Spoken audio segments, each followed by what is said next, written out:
Ya, salam semuanya. Ya, puji Tuhan, saudara, kita kembali lagi bersekutu. Ya, mari saat ini kita akan belajar firman Allah. Ya, temanya yaitu keselamatan yang besar. Ya, kita ambil dalam kitab Ibrani pasal 2 ayat 1 sampai 4. Keselamatan yang besar. Ya. Nah, saudara, kita baca dalam Ibrani pasal 2 ayat 1 sampai 4. Kita baca bersama-sama 1, 2, 3. Karena itu harus lebih teliti kita memperhatikan apa yang telah kita dengar, supaya kita jangan hanyut di bawah arus. Sebab kalau firman yang dikatakan dengan perantaraan malaikat-malaikat tetap berlaku, dan setiap pelanggaran dan ketidaktaatan mendapat balasan yang setimpal, bagaimanakah kita akan luput jika kita menyia-nyiakan keselamatan sebesar itu, yang mula-mula diberitakan oleh Tuhan dan oleh mereka yang telah mendengarnya kepada kita dengan cara yang dapat dipercaya, sedangkan Allah meneguhkan kesaksian mereka oleh tanda-tanda dan mujizat-mujizat, dan oleh berbagai-bagai penyataan kekuasaan, dan karena Roh Kudus yang dibagi-bagikan menurut kerelaan kehendaknya. Nah, saudara, perhatikan yang pertama, yaitu mengenai keselamatan yang besar. Ya. Nah, saudara, kata keselamatan yang besar itu kita ada di dalam Ibrani 2 ayat 3. Ya, ayat 3, saya ulang baca.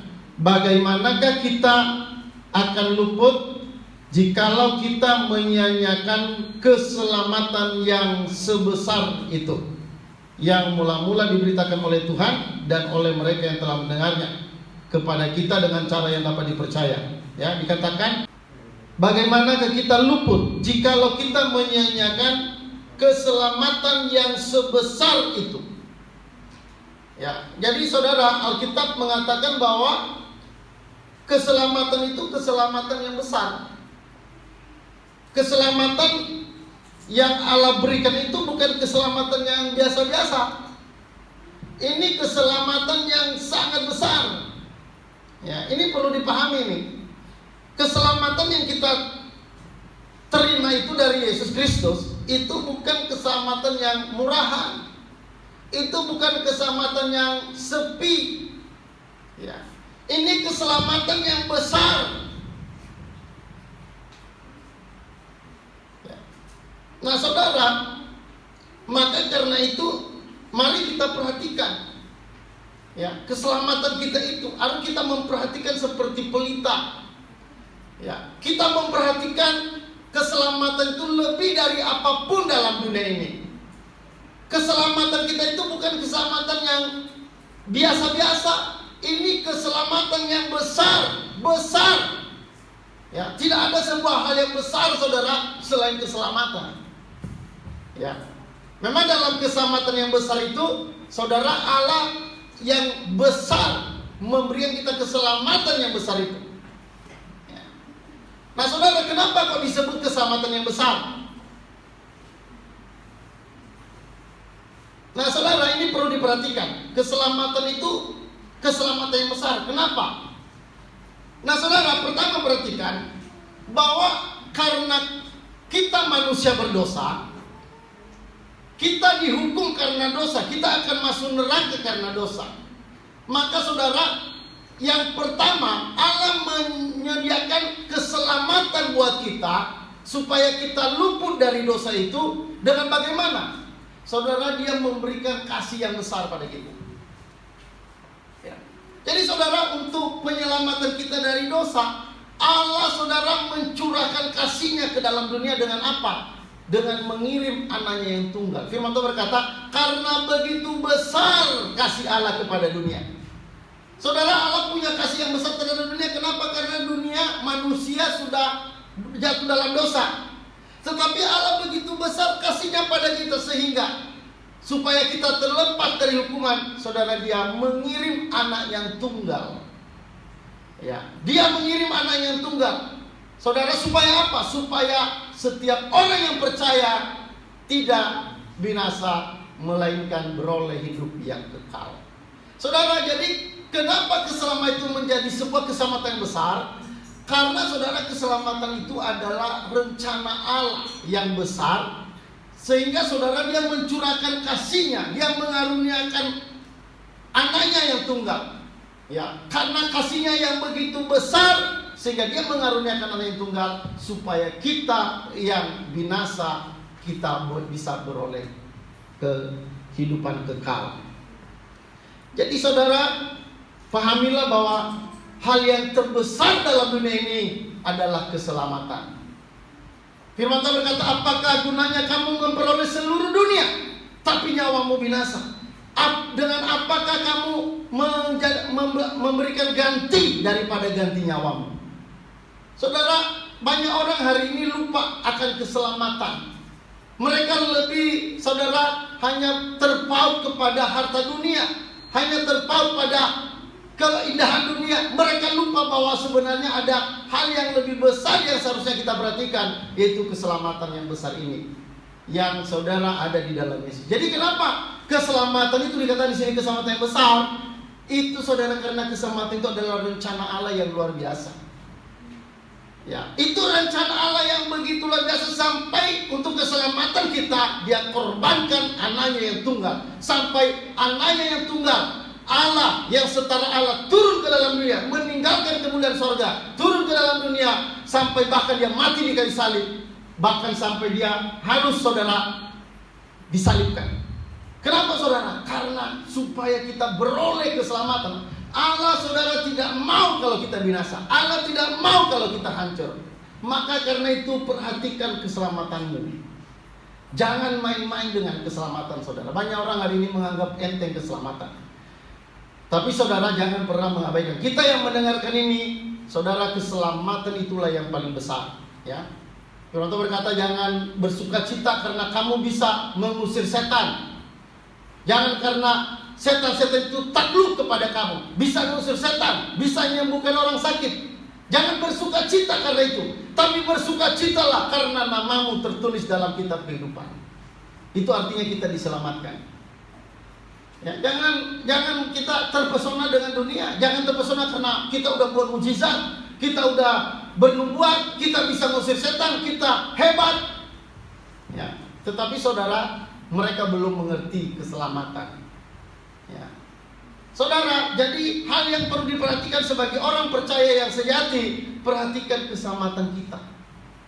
Keselamatan itu adalah keselamatan yang besar. Pertama, kenapa?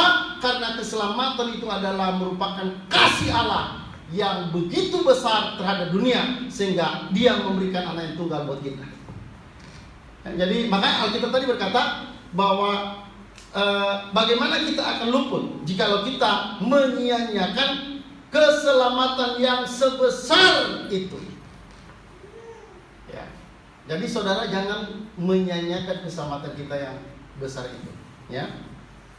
Jadi keselamatan itu besar.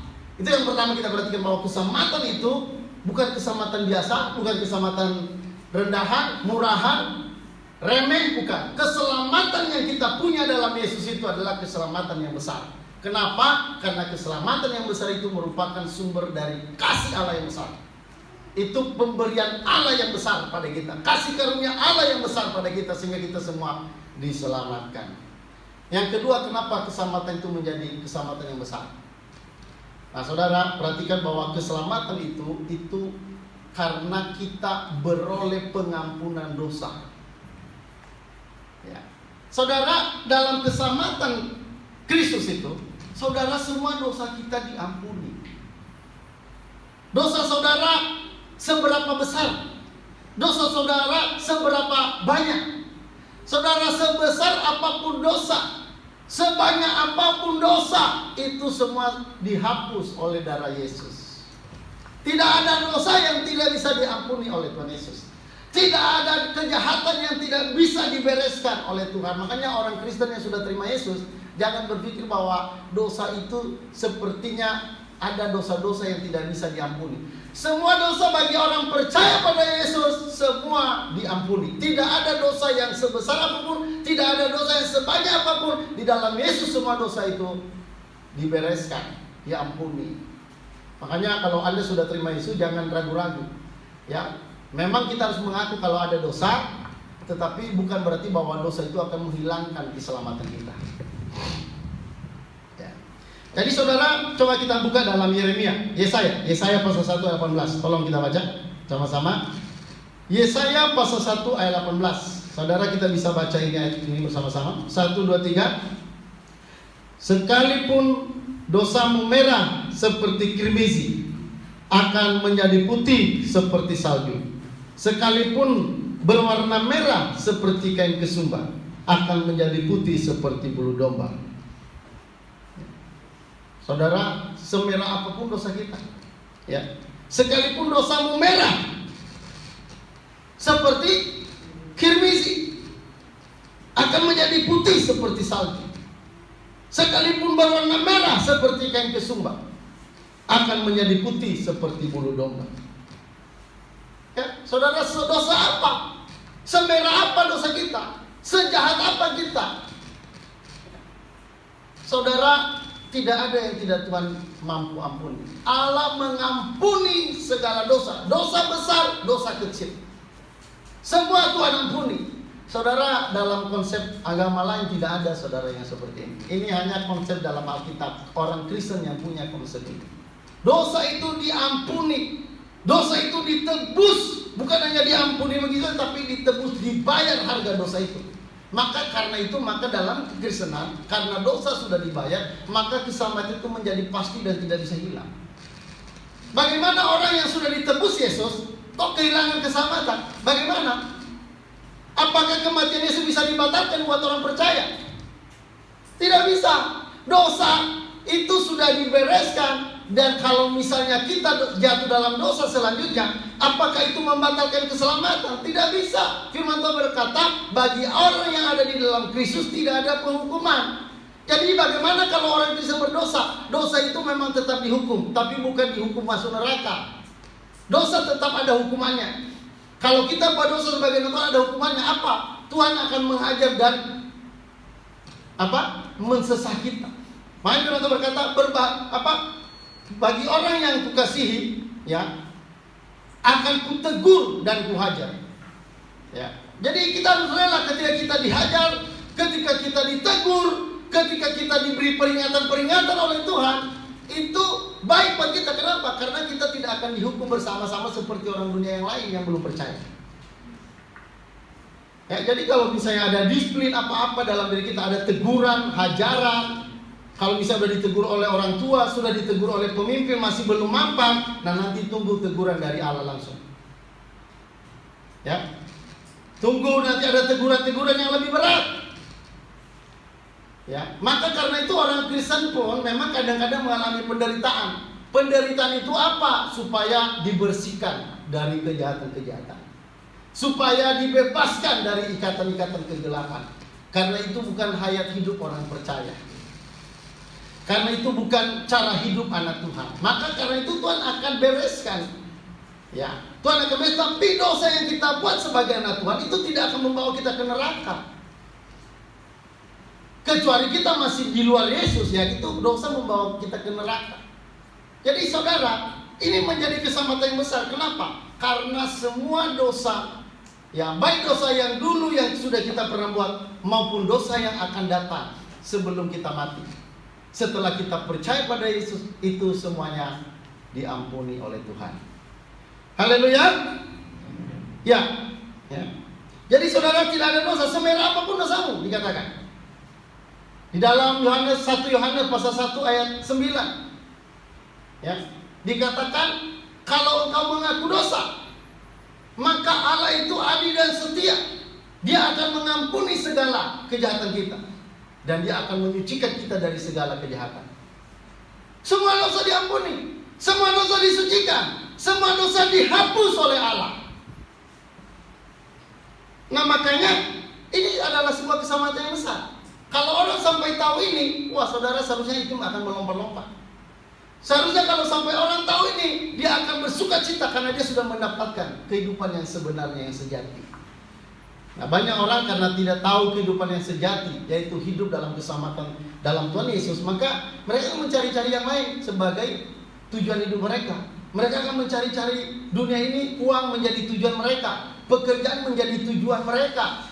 Memang kita harus bekerja, tapi jangan sampai kita bekerja mengabaikan Tuhan. Memang kita harus mencari uang, tapi buat kita anak Tuhan uang bukan segalanya. Tuhanlah segalanya buat kita. Kalau kita nggak dapat uang, kalau kita banyak uang, itu nggak jadi persoalan buat kita. Itu bukan tujuan hidup kita. Kita banyak uang, kita akan pakai untuk melayani Tuhan. Kalau kita sedikit uang, ya kita belajar irit-irit lah. Amin. Ya, jadi saudara, tujuan hidup kita itu sebenarnya keselamatan ini. Maka firman Tuhan berkata dalam 1 Petrus dikatakan bahwa kamu telah mencapai tujuan imanmu, yaitu keselamatan jiwa. Kita sudah mencapai tujuan iman. Tujuan iman itu apa? Keselamatan jiwa. Kita sudah punya tujuan iman itu. Nah, ini harus diperhatikan, saudara, karena banyak orang-orang Kristen, bahkan banyak pendeta yang masih merasa bahwa keselamatan orang percaya itu bisa hilang. Ya. Ada orang-orang Kristen, bahkan pendeta yang mengajarkan kalau kita tidak hati-hati, keselamatan kita bisa hilang. Bagaimana keselamatan bisa hilang kalau kita sudah terima Yesus? Bagaimana, dari mana bisa hilang keselamatan? Siapa yang bisa menghilangkan keselamatan kita kalau kita sudah dalam Yesus? Siapa yang bisa merebut kita kalau kita sudah di dalam tangan Yesus? Siapa yang megang kita? Kita yang megang Tuhan atau Tuhan yang megang kita? Kalau Tuhan yang megang kita, bisa nggak kita jatuh? Kalau kita yang megang, ya bisa jatuh. Kita yang megang Tuhan, kita bisa jatuh, kita bisa lepas. Tapi kalau Tuhan yang megang kita, bisa kita lepas? Terlalu kalau sampai bisa lepas. Firman Tuhan berkata bahwa Allah yang memberikan mereka, Bapa yang memberikan mereka kepadaku, lebih besar dari siapapun. Ya, dan tidak ada yang bisa merebut mereka dari tangan Bapa. Siapa yang megang kita? Bukan kita yang megang Bapa. Tuhan yang megang kita, Bapa yang megang kita, Yesus yang megang kita. Kalau Yesus sama Bapa megang dua-duanya, kita dipegang. Bisakah kita lepas? Ya, kalau sampai bisa lepas, wah, itu luar biasa benar. Kalau bisa lepas. Tapi saudara, Allah yang lebih besar dari siapapun. Siapa yang bisa melepaskan kita? Siapa yang bisa merebut kita dari tangan Bapa? Jadi tidak ada yang bisa melepaskan kita dari tangan Bapa. Jadi saudara, kenapa keselamatan itu keselamatan yang besar? Karena dalam keselamatan kita itu, saudara, semua dosa diampuni. Semua kejahatan diampuni. Sebesar apapun dosa, semerah apapun dosa, bahkan sekecil apapun dosa, itu semua dihapus. Dosa yang dulu, dosa yang akan datang. Ya. Dosa sebelum mati. Ada orang yang takut, ya, kalau nanti mati gimana kalau ada dosa? Misalnya mati, sebelum mati 5 menit dia udah ada dosa, jengkel atau iri hati. Bagaimana bisakah selamat? Orang yang lagi iri hati tapi tiba-tiba mati, belum membereskan. Saudara, mau dosa apapun sebelum mati, mau dosa iri hati, mau dosa sakit hati, mau dosa pembunuhan, itu semua Tuhan sudah ampuni. Semua sudah Tuhan bayar. Bagaimana Allah bayar? Mati di kayu salib. Bagaimana buktinya bahwa pembayaran Yesus itu benar-benar terjadi? Itu melalui kebangkitan. Kalau Yesus tidak bangkit dari kematian, maka dosa belum selesai. Tapi ingat, Yesus sudah bangkit dari kematian karena dosa. Artinya kalau sampai dia sudah bangkit, artinya semua dosa sudah dibereskan. Saudara, kalau ada satu dosa yang belum selesai, Yesus tidak akan bangkit. Yesus tidak akan bisa bangkit kalau ada dosa satu yang belum selesai. Tapi kalau sampai Yesus bangkit, artinya semua dosa sudah dibereskan. Saudara, maka keselamatan itu adalah keselamatan yang besar. Ya, selanjutnya saudara, keselamatan ini menjadi keselamatan yang besar karena itu melepaskan kita dari hukuman dosa. Apa hukuman dosa? Neraka. Upah dosa adalah maut. Ya. Saudara, orang yang tidak percaya akan dibuang ke dalam lautan api yang menyalanya selama-lamanya. Tempatnya neraka. Orang yang berdosa tempatnya neraka. Tapi Tuhan Yesus datang menebus kita, melepaskan kita dari neraka itu dengan kematiannya di kayu salib. Jadi saudara, neraka sudah tidak lagi masalah bagi kita. Neraka sudah ditutup buat orang percaya, tapi dibuka tetap buat orang yang tidak percaya. Ya. Neraka tertutup bagi orang percaya kepada Yesus yang sungguh-sungguh. Tidak ada neraka bagi orang percaya. Neraka itu diberikan buat setan-setan dan para pengikutnya, yaitu orang-orang yang tidak percaya, akan dibuang ke dalam lautan api yang menyala-nyala. Firman Tuhan berkata, barang siapa percaya akan selamat, tetapi barang siapa tidak percaya akan dihukum. Ada hukuman, tapi bahwa kita anak Tuhan sudah kita dibebaskan dari hukuman itu. Makanya Roma 8 ayat 1, bagi mereka yang ada di dalam Kristus tidak ada penghukuman. Ya. Dulu kita mati, sekarang kita dihidupkan kembali oleh Kristus. Kita hidup, hidupnya apa? Hidup rohani. Rohani kita bisa kembali bersekutu dengan Allah. Dulu kita mati rohani, dulu kita mati karena dosa, dulu kita nggak bisa bersekutu dengan Allah. Sekarang kita bisa bersekutu dengan Allah.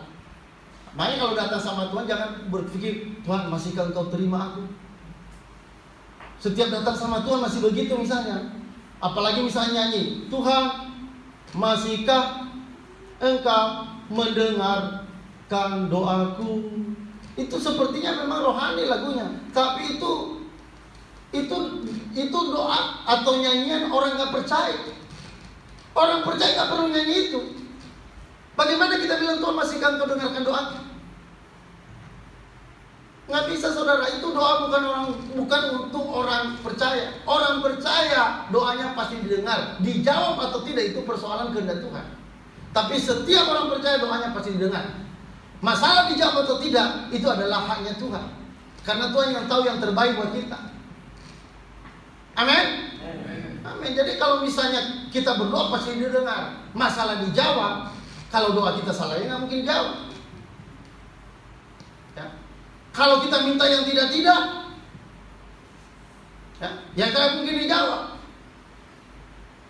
Kalau kita minta sesuatu yang hanya untuk memuaskan hawa nafsu kita, ya itu doa yang salah. Tapi Tuhan tetap dengar. Karena kita sudah punya hubungan dengan Tuhan. Kita sudah punya relasi dengan Tuhan. Hanya kan Tuhan Dia lebih tahu yang terbaik buat kita. Dia tahu apa yang kita butuhkan yang terbaik. Pasti Dia berikan yang terbaik buat kita. Tuhan gak mungkin memberikan hal yang mematikan kita. Tuhan gak mungkin memberikan hal yang menghancurkan kita. Walaupun kadang-kadang seakan-akan kita berada dalam kehancuran, itu bukan berarti Tuhan biarkan. Tidak. Bagaimanapun mungkin kita ada dalam kesulitan yang hebat, mungkin ada dalam kesulitan keuangan, mungkin ada dalam kesulitan apapun, saudara, Tuhan tidak pernah lepas tangan. Ingat itu baik-baik. Sehebat apapun masalahmu, tetap Tuhan akan ada tolong. Walaupun Anda tidak melihat Allah, Tuhan berjanji, aku tidak pernah membiarkan engkau sekali-sekali. Aku tidak pernah membiarkan engkau sekali-sekali. Tuhan tidak pernah biarkan kita. Walaupun Anda seperti sudah mau mati rasanya, walaupun sepertinya doa Anda seperti tidak dijawab, walaupun sepertinya tidak ada solusi, tidak ada jalan keluar, tapi saudara, diam-diam Allah sedang melakukan sesuatu buat kita. Allah sedang bekerja melakukan sesuatu perkara-perkara buat kita. Ya, bagaimana saudara Allah sudah memilih kita? Bagaimana Allah sudah menyelamatkan kita? Bagaimana Allah mau melepaskan kita? Bagaimana Allah mau membiarkan kita? Nggak mungkin. Nggak mungkin Tuhan biarkan kita sebagai anaknya. Tidak mungkin. Walaupun ada dalam kesulitan yang luar biasa, percayalah pasti Tuhan akan berikan jalan keluar. Cepat atau lambat, pasti Tuhan akan jawab. Kalau sepertinya lambat, tetap percaya pada Tuhan. Halo, amin? Amin. Saudara, berharaplah pada Tuhan, karena Tuhan itu luar biasa. Dia tahu apa yang Anda butuhkan, Dia tahu masa depan Anda, Dia tahu apa yang Anda butuhkan untuk pekerjaan, untuk keuangan, untuk kesehatan, Dia tahu semua. Ya, Dia tahu apa yang kita butuhkan. Jadi saudara, dosa yang mendatangkan hukuman itu semua sudah dihancurkan oleh Tuhan Yesus melalui kematian. Hukuman di atas kayu salib itu adalah hukuman kita. Artinya Tuhan sudah membayar hukuman kita sehingga kita nggak perlu dihukum lagi. Jadi saudara, kenapa keselamatan menjadi keselamatan besar? Karena saudara, hukuman kita sudah ditiadakan. Halo, ada amin? Amin. Katakan, hukuman kita sudah ditiadakan. Hukuman kita sudah ditiadakan. Tidak ada hukuman bagi orang percaya. Tapi bagi orang percaya tetap ada hajaran. Amin? Bagi orang percaya tetap ada hajaran. Jangan berpikir, dia misalnya buat dosa saja. Jangan saudara. Anda buat dosa, Anda akan dihajar. Tuhan, bagi anak Tuhan, Tuhan akan tidak pernah melepaskan orang untuk dihajar kalau salah. Akan dihajar habis. Ya, mau dihajar? Mau. Karena itu relakanlah hatimu, firman Tuhan berkata. Barang siapa ku kasih akan ku tegur dan ku hajar. Bukan akan dimasukin ke neraka. Akan ditegur, dihajar. Kadang-kadang Tuhan pakai orang lain untuk negur kita. Kalau kita udah ditegur orang tapi nggak mau, nanti tunggu yang lain datang lagi. Mungkin ada 3 orang datang dikirim Tuhan untuk menegur kita. Nah, 3-3-nya ini ada yang hiraukan. Nanti kirim malaikat. Nah, kalau udah sampai kirim malaikat, nah hati-hati. Masih mending kalau malaikat baik-baik yang datang. Tapi kalau malaikat mencabut nyawa, innalillahi wa inna ilaihi. Nah, hati-hati, karena Tuhan itu punya tahap-tahap dalam menegur orang. Kalau misalnya udah bandel, nah, nanti dia kirim orang yang nyuri HP.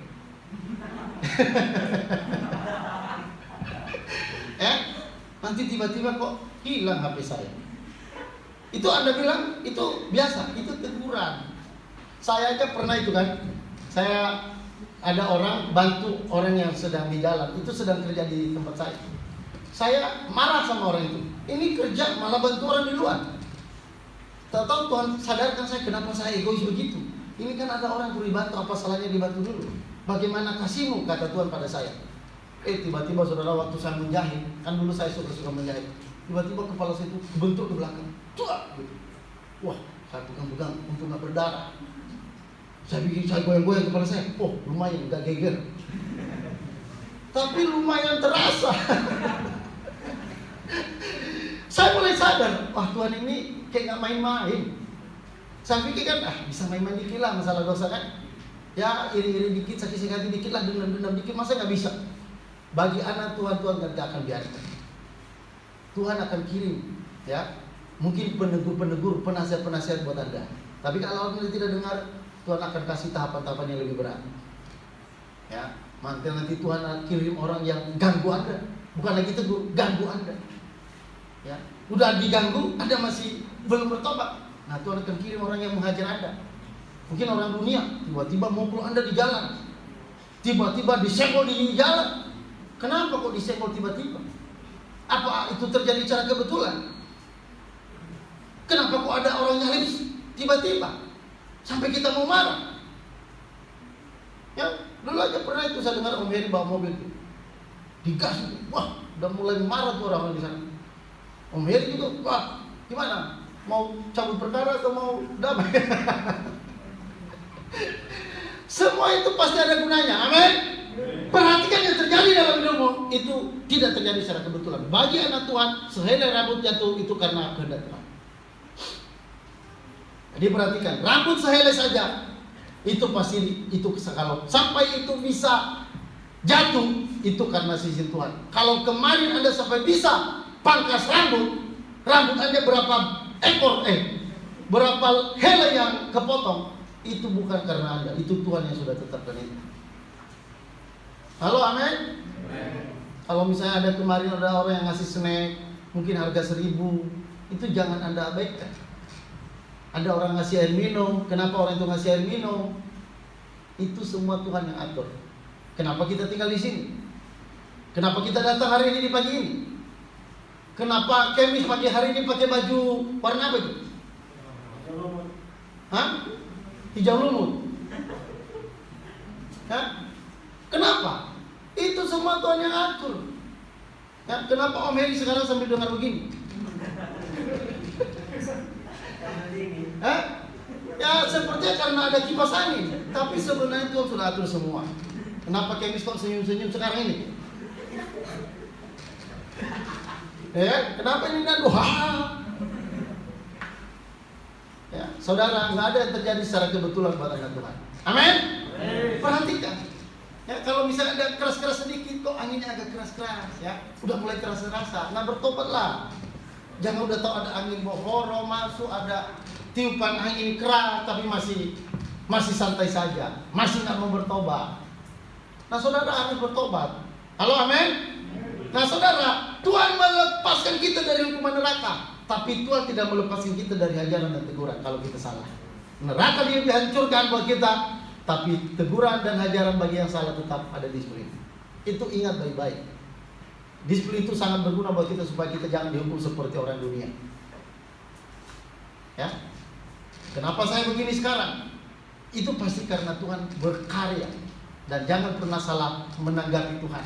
Ya. Yang keempat, kenapa keselamatan kita menjadi keselamatan yang besar? Karena Dia membawa kita ke sorga. Halo, amin? Tadi Dia lepaskan kita dari neraka, sekarang Dia bawa kita ke sorga. Anak Tuhan, sorga itu akan menjadi rumahnya. Firman Tuhan berkata, jangan gelisah hatimu, jangan takut, karena aku pergi kepada Bapa untuk menyediakan tempat bagimu. Dan kalau aku sudah selesai membangunnya, aku akan datang menjemput kamu, supaya di mana aku berada, kamu pun berada. Saudara, apa enggak luar biasa? Rumah di sorga disediakan Tuhan buat kita. Ya, makanya kalau misalnya sekarang ini Anda membangun rumah, misalnya seperti kita sekarang kan sedang membangun, tenaga kita habiskan. Nanti di sorga rumahmu jauh lebih besar dari yang Anda bangun ini. Tapi kalau Anda tidak ikut membangun, ya nanti ya tahu lah ya, sempit-sempit lah nanti di sorga kan.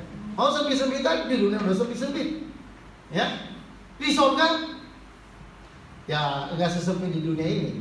Tapi ya tetap nanti pasti gigit jari kalau lihat orang, wah, saat di tempatnya luar biasa ya. Adi bilang, waduh, aku kok dulu tenang-tenang saja. Saat di tempatnya besar di sana, aku hanya dikasih sepeta. Ya, untuk meluruskan kaki aja kadang nggak cukup. Ya. Nah, saudara, setiap apa yang kita buat sebagai anak Tuhan itu akan diperhitungkan menjadi upah di sorga. Ya, apa yang kita buat bukan supaya kita masuk sorga. Kita berdoa bukan supaya masuk sorga. Kita melayani bukan supaya masuk sorga. Masuk sorga itu buat kita gratis, percaya Yesus cukup. Ya, tapi untuk mendapat upah di sorga, dapat kedudukan di sorga, dapat kekuasaan di sorga, Anda harus melayani Dia. Itu akan diperhitungkan sebagai pekerjaan. Makanya kalau misalnya kerja itu dari rehab, saya bilang mereka, kenapa terlambat? Oh, saya masih ini. Oh, saya bilang banyak alasan. Jangan banyak alasan, saya potong gaji, saya bilang. Ya, karena memang mungkin saya nggak gaji sekarang, tapi kan nanti di sorga dipotong. Ya, awas potong gaji, saya bilang. Atau potong snack, nggak dikasih snack.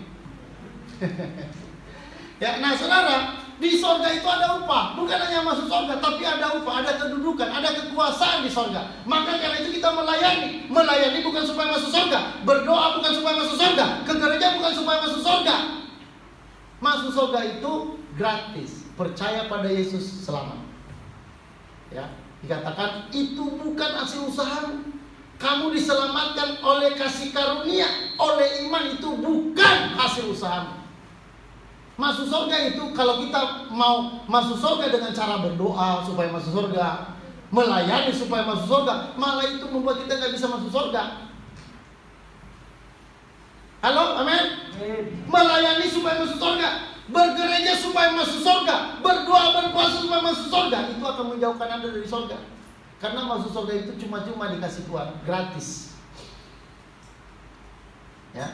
Nah, bonusnya melayani. Itu bonus. Kalau sampai saudara melayani, saudara bekerja buat Tuhan, saudara bersaksi buat Tuhan, saudara kerja keras buat Tuhan, itu akan diperhitungkan jadi bonus. Itu akan nanti jadi dapat gaji. Ya, gaji besar itu tergantung bagaimana kita bekerja. Ya, jadi saudara, buat orang Kristen kebaikan itu diperhitungkan jadi upah. Kebaikan itu bukan untuk syarat keselamatan. Karena keselamatan buat orang Kristen itu bukan karena usaha kita, tapi keselamatan itu pemberian Allah cuma-cuma. Jangan berpikir masuk surga itu karena melayani.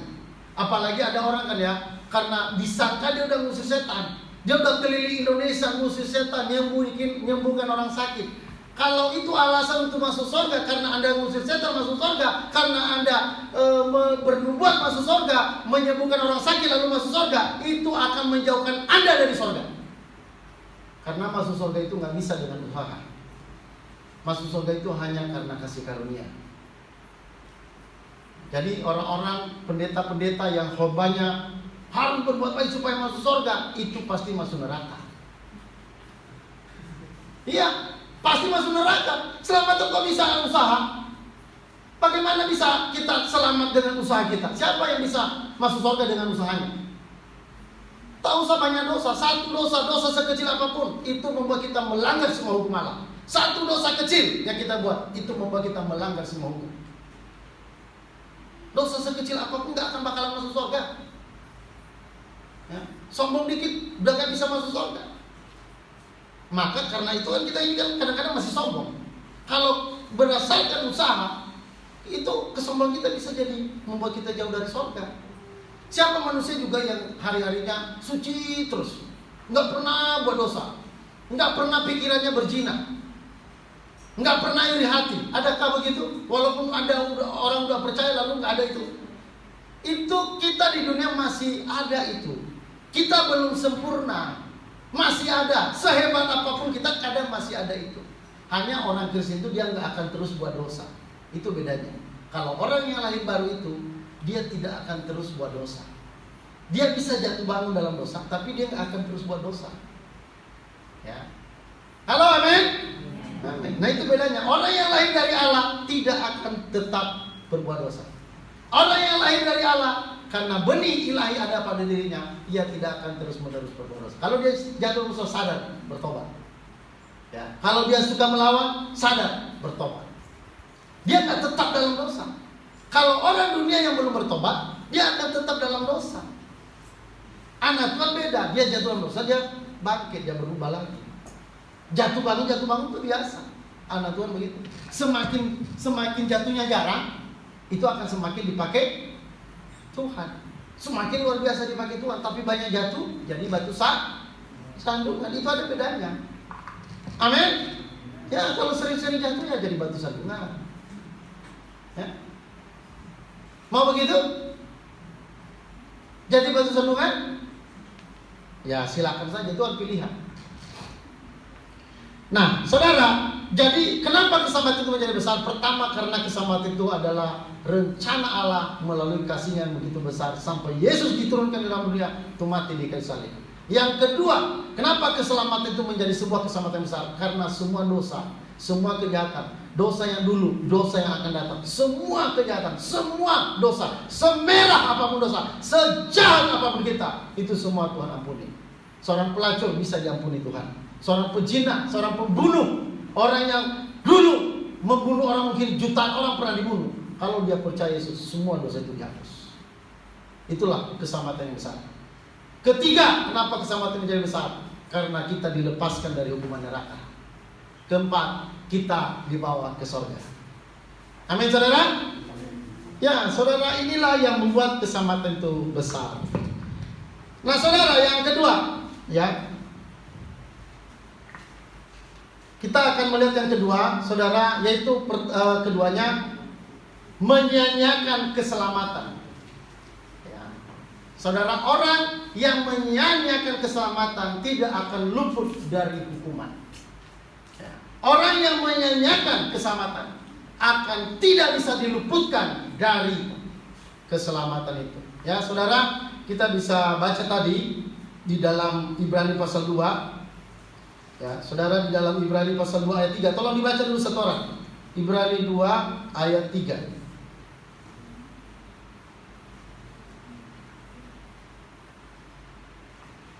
Tolong baca satu orang. Ibrani 2 ayat 3. Bagaimanakah kita akan luput jikalau kita menyia-nyiakan keselamatan yang sebesar itu, yang mula-mula diberitakan oleh Tuhan dan oleh mereka yang telah mendengarnya kepada kita dengan cara yang dapat dipercayai. Sedangkan ayat 4, Allah meneguhkan kesaksian mereka oleh tanda-tanda dan mujizat-mujizat dan oleh berbagai-bagai penyataan kekuasaan dan karunia Roh Kudus yang dibagi-bagikannya menurut kehendaknya. Ya. Bagaimanakah kita luput? Ya. Kalau kita menyanyiakan keselamatan yang besar ini. Keselamatan yang besar ini, keselamatan yang jelas ini, keselamatan yang nyata, yang telah dibuktikan oleh kematian Yesus, Anda sia-siakan, wah itu pasti bahaya.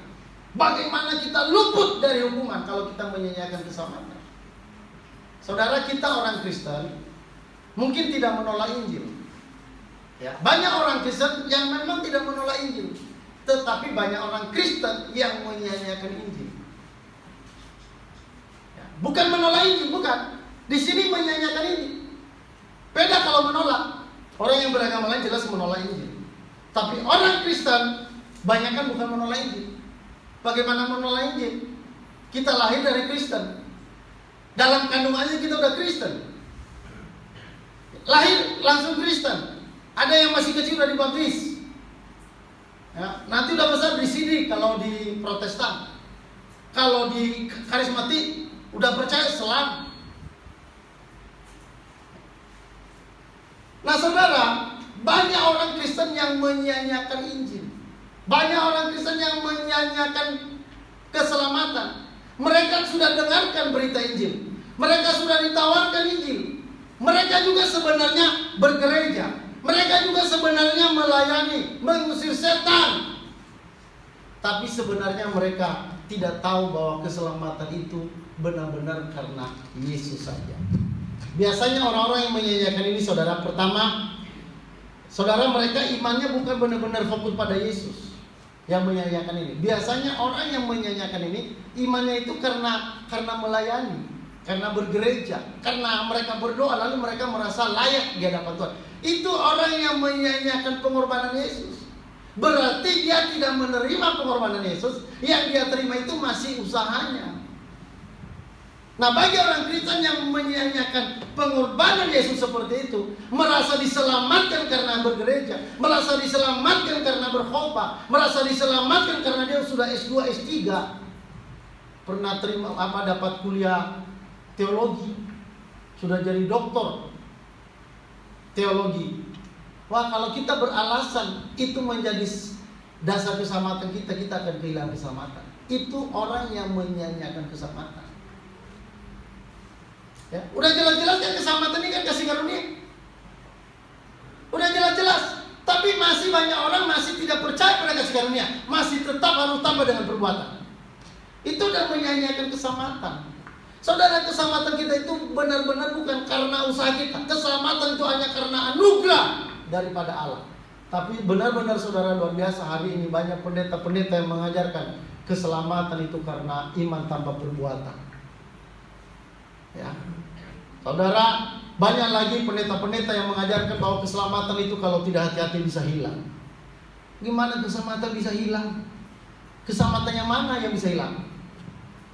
Saudara, kalau orang sampai keselamatannya hilang, itu bukan karena pernah terima keselamatan.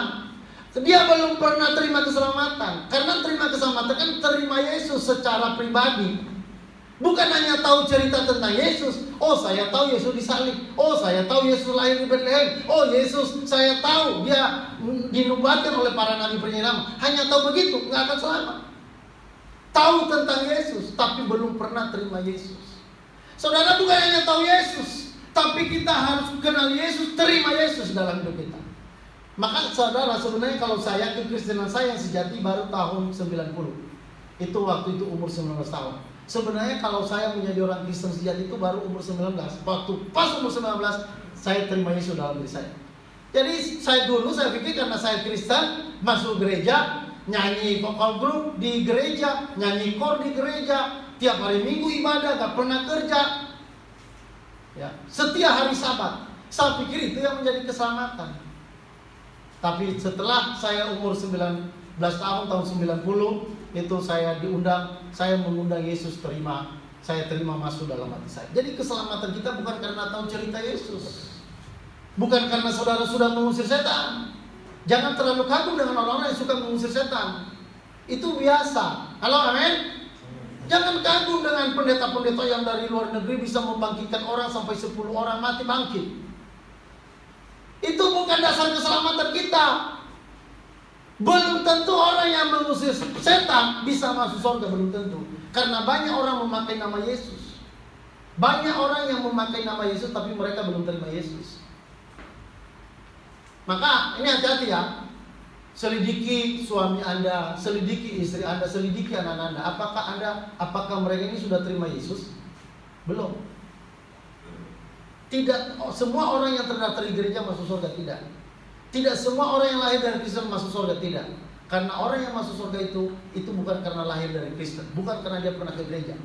Memang ke gereja itu penting sebagai tanda bahwa kita adalah orang yang sudah percaya. Tetapi tetap saudara, ke gereja, terdaftar, itu bukan alasan keselamatan kita. Keselamatan kita itu hanya karena Yesus saja. Ya. Nah, saudara, banyak orang yang menganggap sepele dengan firman Allah, padahal mereka Kristen. Banyak orang yang sebenarnya tidak begitu percaya, tapi mereka Kristen. Saudara, itulah orang yang menyanyiakan kekristenan. Banyak pendeta percaya Tuhan, tapi dia nggak percaya bahwa dia bisa pasti selamat. Banyak pendeta begitu, saudara. Mereka yakin selamat, percaya pada Yesus. Mereka percaya selamat, tapi selamanya masih bisa hilang. Selamanya masih bisa kabur. Selamanya masih belum pasti loh. Bagaimana kalau keselamatannya pasti? Untuk apa kita mengajar kalau keselamatan kita nggak pasti? Untuk apa kita percaya itu kalau keselamatan masih bisa hilang? Untuk apa? Selain keselamatan di dalam Yesus. Kalau kita sudah terima Yesus sebagai Tuhan dan Selamat, itu tidak akan bakalan bisa hilang. Siapapun tidak akan bisa mencerai-beraikan kita dari keselamatan di dalam Yesus. Karena keselamatan itu adalah hasil dari kasih Yesus. Maka Firman Tuhan berkata, siapa yang bisa memisahkan kita dari kasih Yesus? Jadi saudara, bagi saudara yang belum pernah terima Yesus, terimalah Yesus. Karena bukan hanya terima cerita tentang Yesus, bukan hanya Anda tahu tentang fakta-fakta kematian Yesus, kebangkitan Yesus, tapi Anda harus terima Yesus itu sebagai pribadi. Ya, sebagai pribadi masuk di dalam diri kita. Dia menjadi Tuhan dan juru selamat kita. Banyak orang Kristen sebenarnya bukan percaya Yesus sebagai Tuhan juru selamat, dia percaya Yesus sebagai penyembuh. Memang Yesus menyembuhkan, tapi kalau kita hanya percaya Yesus sebagai penyembuh, kita nggak akan bakalan selamat. Makanya kan banyak orang menyembuhkan orang dalam nama Yesus, banyak orang sembuh. Coba aja orang-orang yang nggak percaya Yesus, mereka bisa pakai nama Yesus untuk nyembuhin orang bisa. Ada orang percaya Yesus, tapi dia hanya percaya nama Yesus, tapi dia bukan pengikut Yesus. Dia berdoa dalam nama Yesus, orang sakit bisa sembuh. Orang yang sulit melahirkan, tiba-tiba dengan dia doa keluar anak dalam kandungan. Tiba-tiba setelah dia doa. Banyak orang memakai nama Yesus.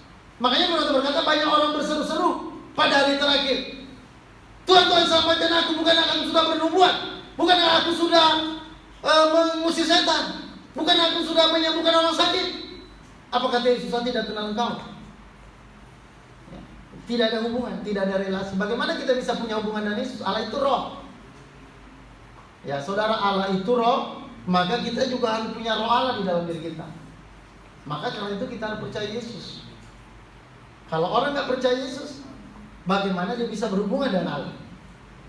Nggak bisa. Jadi, saudara, kekristenan itu bukan hanya jadi orang Kristen terdaftar, bukan hanya ke gereja. Memang ke gereja itu harus.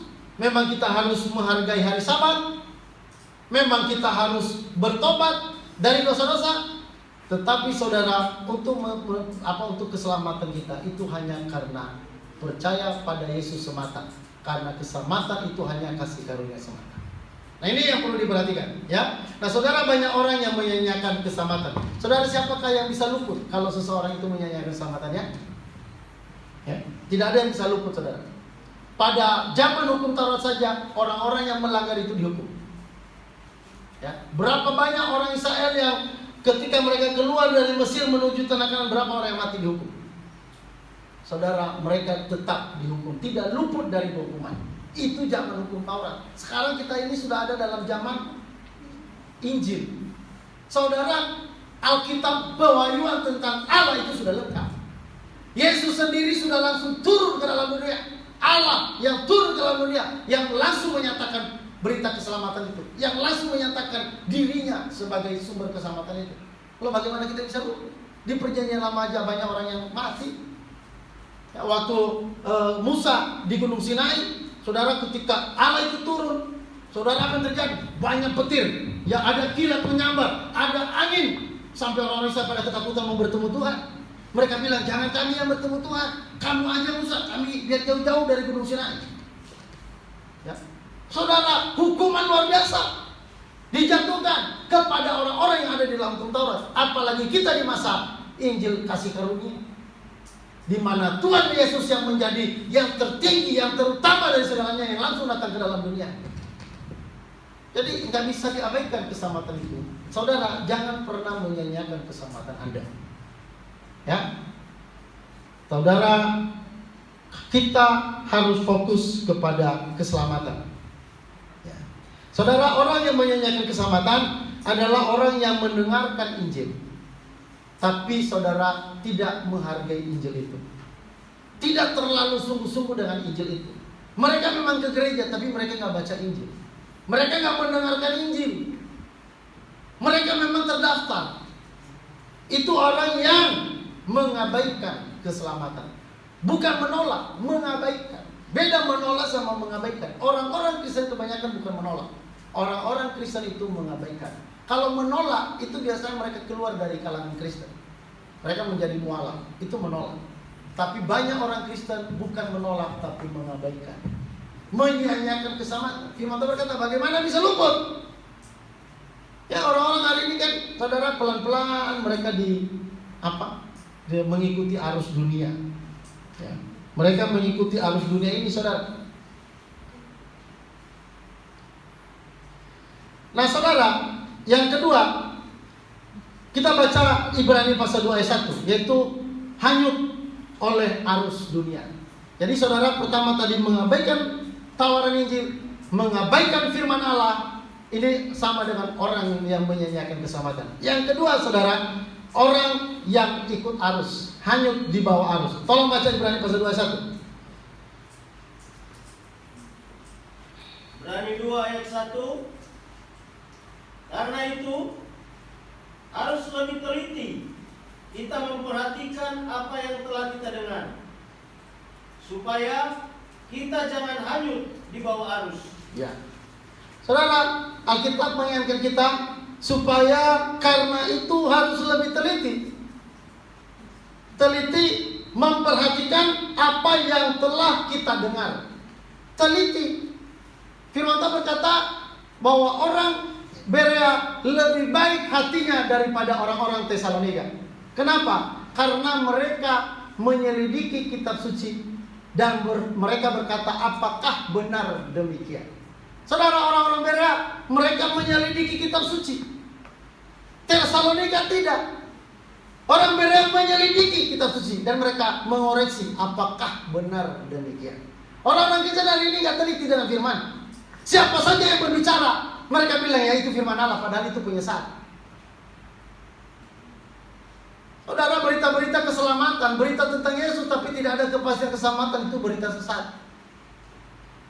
Injil itu kan kabar baik. Kabar baik itu apa? Artinya berita tentang selamat. Itu namanya Injil. Kabar baik, berita tentang keselamatan. Lalu apa berita keselamatan itu? Keselamatan yang pasti dalam Yesus, bahwa dalam Yesus sudah tidak ada penghukuman. Halo, men? Itu berita Injil. Sudah tidak ada penghukuman. Tapi banyak orang bilang, hati-hati ikut Tuhan, nanti bisa jatuh. Nakut-nakutin. Kenapa? Karena keselamatan bukan karena Kristus, tapi karena mereka berusaha untuk mampu menjaga keselamatan itu. Ya kalau begitu, saudara, bukan keselamatan kasih karunia lagi.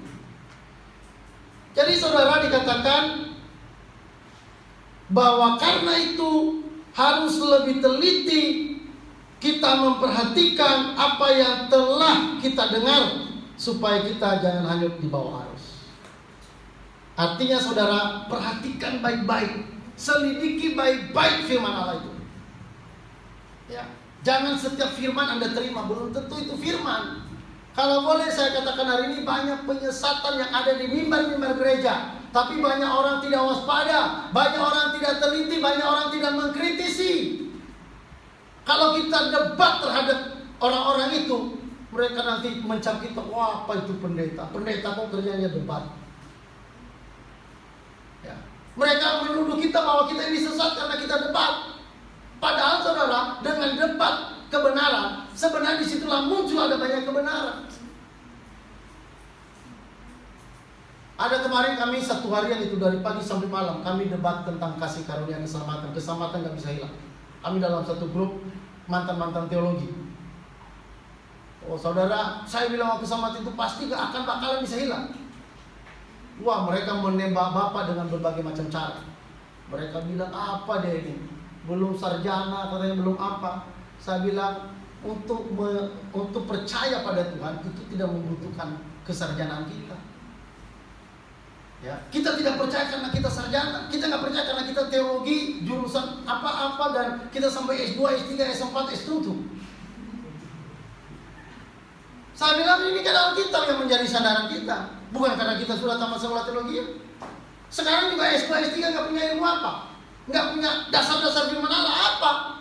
Itu semuanya kesombongan. Itu semua hanya kebanggaan. Dan saya bilang, itu kejatuhan Anda. Kalau Anda sombong, Anda akan hancur. Saya bilang begitu. Saudara, dalam hal Injil itu gak perlu kesombongan. Kita butuh kerendahan hati. Kita harus terima bahwa memang ini kan bukan rancangan kita. Alkitab itu kan bukan ide kita. Ini kan ide yang benar-benar dari Allah. Kita hanya tinggal terima. Kita gak bisa mendebat Tuhan. Kenapa Tuhan jalan berpikirnya begini? Kenapa keselamatan kok begini? Karena keselamatan itu bukan karangan kita, bukan idenya kita. Nah, kita harus tahu idenya Tuhan bagaimana, Alkitab. Nah, kalau sampai kita lari dari Alkitab, itu berbahaya. Ya, makanya kemarin kan ada orang-orang yang datang berbicara lewat WA itu. Mereka bilang, menurut sinode kami, saya bilang. Dan mereka bilang begitu. Saya bilang, saya enggak, walaupun memang sinode saya tidak bertentangan dengan apa yang saya sampaikan, tapi tetap sinode buat saya bukanlah doktrin yang bisa menyelamatkan saya. Saya menghargai sinode, saya bilang. Saya menghargai para pemimpin-pemimpin agama Kristen. Tetapi keselamatan itu bukan karena kita sinode apa, bukan karena kita punya doktrin ini doktrin itu. Yang menyelamatkan itu hanya satu, Yesus saja. Dan dasar daripada keselamatan itu Alkitab. Alkitab itu sebagai otoritas tertinggi, sebagai sumber kita dalam berteologi. Ya, mulai saudara ada teman-teman mulai bilang, ya benar. Keselamatan itu bukan karena kita udah S2, S3. Jadi saudara, keselamatan itu hari ini sudah banyak macam-macam pengajaran. Sudah banyak macam-macam ajaran, ada sampai kadang-kadang mengambil dari luar Alkitab. Kadang-kadang orang nggak ngambil lagi dari Alkitab, dia kutip dari ini, dia kutip dari ini, kutip dari ini, nggak tanpa Alkitab. Ya udah lari lah, udah lari dari jalur yang benar. Makanya teman-teman kata, mari kita teliti, jangan sampai kita ikut hanyut oleh arus. Karena saudara, angin-angin pengajaran hari ini luar biasa. Angin-angin pengajaran itu luar biasa. Ada yang bicara tanpa bicara keselamatan. Saya katakan agama kalau berbicara tentang keselamatan itu bukan agama benar. Seharusnya agama yang benar dia bisa menyampaikan tentang kepastian keselamatan pada umat.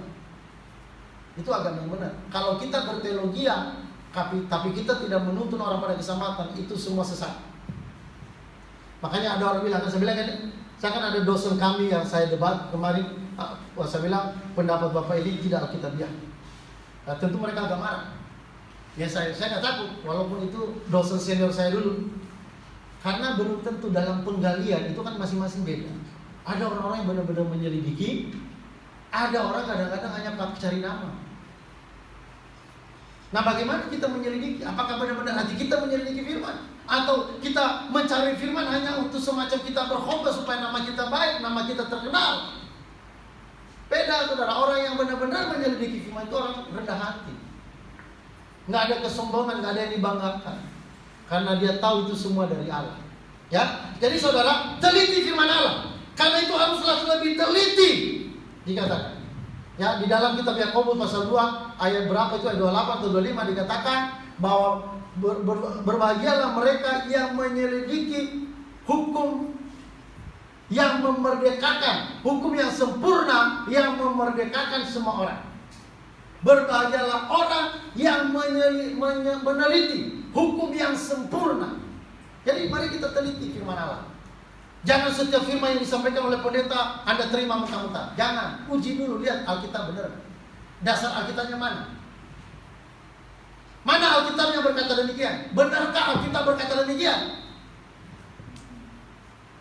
Jadi saudara jangan gampang terima begitu. Bukan berarti kita menentang semua firman, tidak.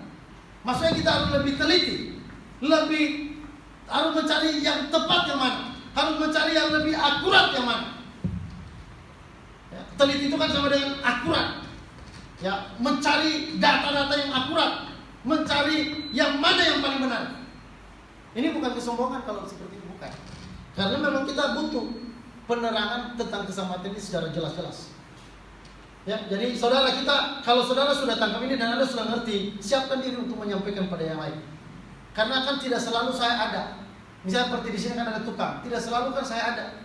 Nah, yang lain kan yang tukang sama-sama masang bata, bisa sambil ngobrol-ngobrol, Pak De, udah terima keselamatan belum Pak De? Kan gitu, sambil ngomong. Kalau saya sih Pak De, saya bersyukur karena saya sudah diselamatkan Pak De. Saya yakin kalau saya mati masuk surga. Mau nggak Pak De masuk surga? Kalau Pak De nggak masuk surga, pasti masuk neraka. Iya, kan itu kan gampang. Nah, nanti ditanya bagaimana kok bisa masuk surga? Nah, itu mulai cerita lah. Saya dulu Kristen Pak De, ya, tapi belum tahu keselamatan. Baru terima keselamatan itu sejak saya ada di sini. Ya, nanti kan itu kan menggiurkan dia. Mau gimana itu? Ya itulah Pak De, ya. Caranya gimana? Dalam kekristenan itu Pak De ada penebusan dosa. Oh, apa itu penebusan dosa? Bayar berapa? Berapa juta bayarnya? Nah, kan nanti, oh bukan begitu Pak De. Caranya begini, penebusan dosa begitu. Ya. Nah saudara, masuk, beritakan Injil. Kalau dia selamat, itu akan menjadi upah saudara di surga. Halo, amin? Nah, jadi jangan sia-siakan kesempatan. Bagikan keselamatan yang pas itu kepada orang lain. Apalagi sekarang ya saudara ya, kadang-kadang kita nggak bisa ketemu orang karena zaman corona begini. Saudara, penginjilan lewat media sosial itu sangat bagus. Maka belajar, misalnya kalau Anda bisa berkhotbah, buat dalam bentuk video, masukin di YouTube, masukin di Facebook. Tapi usahakan berita yang Anda sampaikan itu berita yang benar. Kemarin saudara waktu kami debat itu, khotbah-khotbah saya kan sudah saya videokan banyak. Wah, itu tinggal saya kirim-kirim. Saya bilang, percaya lebih dulu atau lahir baru lebih dulu? Kira-kira mana lebih dulu? Percaya atau lahir baru? Percaya? Lahir baru? Percaya? Ya, lebih dulu itu lahir baru. Bagaimana orang belum lahir kok bisa percaya?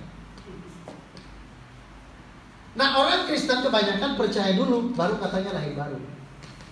Lahir baru itu bukan karena kita mau lahir. Artinya tidak ada unsur manusia. Oh, saya mau lahir. Oh, saya tidak mau lahir. Nggak bisa. Kalau lahir itu bukan karena persetujuan kita, bukan karena hak pilih kita. Itu semuanya semata-mata kehendak Allah. Jadi kalau sampai dia melahir barukan kita, itu bukan karena kita. Nah, setelah lahir baru, roh kita kan mulai bisa kontak dengan Tuhan Yesus. Setelah roh kita kan baru mulai kita sadar, oh iya, saya orang berdosa. Kalau orang itu belum lahir baru, dia nggak akan sadar dosanya. Tapi setelah orang lahir baru, baru dia sadar dosa. Baru dia bertobat. Bertobat pertama ini bukan meninggalkan dosa, bukan. Bertobat pertama itu percaya Yesus. Ya, nanti pertobatan selanjutnya itu nanti dalam bentuk pengudusan setiap hari. Di situ kita ada unsur manusianya, tapi tetap unsur yang pertama harus Allah lebih dulu. Maka ada firman Tuhan berkata, tetaplah kerjakan keselamatanmu, karena Allah yang mengerjakan baik kemauan maupun kerelaan menurut kehendak hatinya. Jadi yang mengerjakan keselamatan itu bukan kita semata, karena Allah yang mengerjakan kita di dalamnya, baru kita bisa mengerjakan. Nah, banyak orang kan mengutip yang pertama saja, dia nggak mengutip yang kedua. Oh, kan kerja keselamatan, berarti kalau kita nggak kerja keselamatan hilang. Nah, itu yang bahaya. Dia mengutip ayat pertama, ayat selanjutnya diabaikan. Kita mengerjakan keselamatan ya, tapi kenapa kita bisa? Karena Allah yang mengerjakan di dalamnya lebih dulu, sehingga kita bisa kerjakan. Jadi saudara, keselamatan kita itu karena anugerah. Kalaupun kita mengerjakan keselamatan itu karena Allah lebih dulu mengerjakan. Jadi jangan mengutip ayat yang pertama mengabaikan ayat kedua. Nah, kenapa? Tidak teliti. Jadi mari kita teliti. Ya, supaya apa? Supaya jangan ikut arus. Saudara, apalagi godaan-godaan dunia kan banyak. Apalagi tipu daya kekayaan kan banyak. Banyak orang khawatir hari ini karena keadaan-keadaan keuangan. Ya, saudara, benih yang ditabur di tengah-tengah semak duri itu melambangkan apa? Kekhawatiran dunia, kekayaan dunia, tipu daya dunia. Itu menghimpit benih firman itu sehingga nggak bisa bertumbuh. Jadi saudara, orang-orang yang nggak bertumbuh itu, nggak beriman itu, lama-lama mereka akan hanyut di bawah arus. Awalnya tidak kelihatan terbawa arus. Lama-lama 3 tahun selanjutnya, 10 tahun selanjutnya hanyut benar. Di awal tidak hanyut, tidak kelihatan hanyut. Tapi nanti 10 tahun ke depan baru kelihatan hanyut. Baru dibilang saya sudah tenggelam. Baru dibilang saya sudah mau mati. Oh Tuhan, ampuni saya. Tapi sudah telat. Nafas tinggal satu-satu. Innalillahi. Habis mati. Dibilang corona, padahal enggak. Nah saudara, jadi hati-hati jangan sampai ke bawah arus. Amin. Bagaimana? Jangan menyia-nyiakan keselamatan.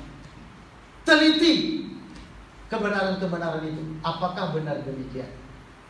Amin. Saudara, firman Allah berkata, semuanya ini ditulis.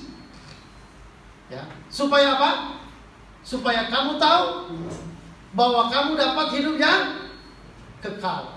Semuanya ini ditulis supaya kamu tahu bahwa kamu memperoleh hidup yang kekal. Jadi untuk apa berita ini? Untuk apa firman ini? Supaya saudara tahu saudara memiliki hidup yang kekal di dalam Tuhan Yesus. Oke saudara, itu aja firman Allah yang bisa kita dengarkan pada kesempatan ini.